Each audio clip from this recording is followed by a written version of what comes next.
क्यों आए हो? चले जाओ यहाँ से। अपने पुराने दोस्त से बात करने का ये सलीका तो नहीं है बादशाह।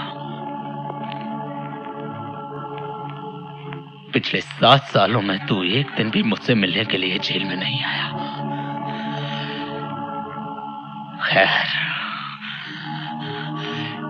एक शरीफ आदमी दूसरे शरीफ आदमी को भूल सकता है, लेकिन एक गुनहगार दूसरे गुनहगार को नहीं भूलता। मैं इतने दिनों के बाद जेल से बाहर निकल के आया हूं और तुझे मुझसे मिलकर खुशी नहीं हुई? देखो,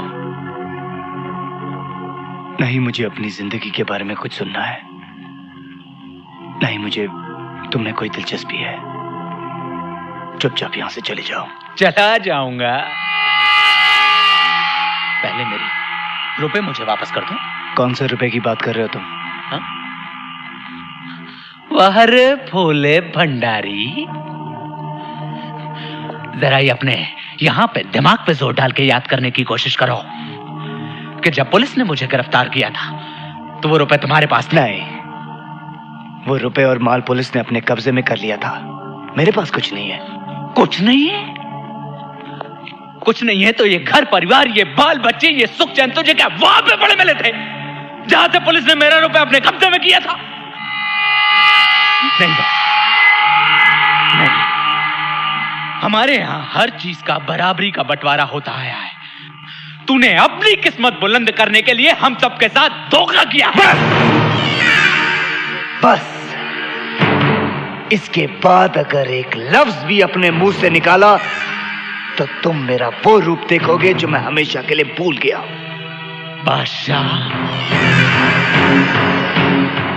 तू अपने आप को भुला सकता है, लेकिन सुल्तान ना तो तुझे कभी भूल पाया है और ना ही कभी भूल पाएगा।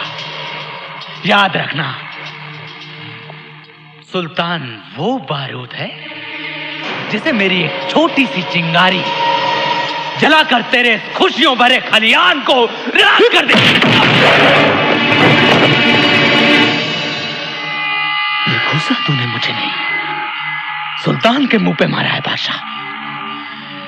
अब या तो सुल्तान यहां आकर इसका हिसाब लेगा या तुझे वहां जाकर इसका जवाब देना होगा। क्यों आज यहाँ के राजा को दारा के दर पर आना पड़ा?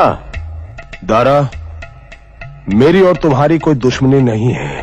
हो भी नहीं सकती, क्योंकि हम एक ही थैली के चट्टे बट्टे हैं। हम बुरे बनकर आतंक फैलाते हैं और तुम लोग सफेद कपड़े पहनकर आतंक फैलाते हो। भोले भाले लड़कों को आतंकवादी बनाते हो। मुझे शाका का सर चाहिए दारा, वरना वो तुम्हें मार देगा। मिल जाएगा, मिल जाएगा। शाका की तलाश जारी है। और दूसरा, मुझे मेरी बेटी वापस चाहिए। वो भी मिल जाएगी, लेकिन राजा साहब, हर चीज की एक कीमत होती है। कीमत बोलो। बड़ी धाक है आपके इस इलाके में। आप यहाँ के राजा जो ठहरे और फिर ऊपर से मन। काम की बात करो, काम की बात। हमारे 4 आदमी आपकी मिलिट्री ने पकड़ रखे हैं। थोड़ा वक्त दो, उनको भी छुड़वा देंगे। और फिर हमें बॉर्डर पार भी करवाना होगा। अकेले तो मैं बहुत आसानी से पार कर सकता हूं, लेकिन मेरे साथ मेरी पूरी पलटन होगी और मैं नहीं चाहता कि तुम्हारे मिलिट्री वाले उनकी लाशें बिछा दें और मैं अकेला उस पार पहुंचूं। ठीक है, तुम्हारा ये काम भी मैं करवा दूंगा। बहुत खूब। शाका का सर तो तुम्हें यहीं पेश कर दिया जाएगा, लेकिन तुम्हारी बेटी वो हमें बॉर्डर पार करवाने के बाद ही तुम्हें मिलेगी। ठीक है। देखो गुल, देखो, नेता और आतंकवादी हाथ मिला रहे हैं। इस देश में सब मिले हुए हैं, इसीलिए ना तो कभी यहां आतंकवाद खत्म हो सकता है और ना ही कभी इस देश का भला हो सकता है। शाका के मिलते ही इतला कर देना।